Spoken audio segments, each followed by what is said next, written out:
ధనుష్కోడి ఈ ప్రాంతం మీకు తెలుసా?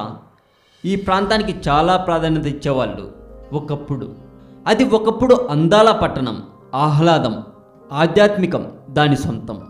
దేశ విదేశాల నుంచి ఎంతోమంది పర్యాటకులు అక్కడికి వచ్చిపోయేవారు. ప్రకృతి ఆడిన వికృత నాటకానికి ఆ పట్టణం బలైంది. సర్వం కోల్పోయి నిశ్శబ్ద పట్టణంగా మారిపోయింది. అక్కడ ఇప్పుడు దెయ్యాలు సంచరిస్తున్నాయట అని చుట్టూ ఉన్న జనాలు చెప్పుకుంటున్నారు.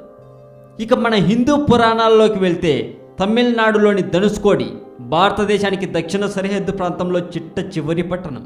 అక్కడికి శ్రీలంకకు కేవలం 18 మైళ్ళ దూరమే. ఓ స్టీమర్ నిత్యం భారత్ శ్రీలంకల మధ్య సరుకులు ప్రజలను రవాణా చేస్తుండేది. ఎంతో ఉల్లాసంగా ఉత్సాహంగా సాగుతున్న వారి జీవితాల్లో 1964 డిసెంబర్ 22వ తేదీ మొదలైన భారీ వర్షం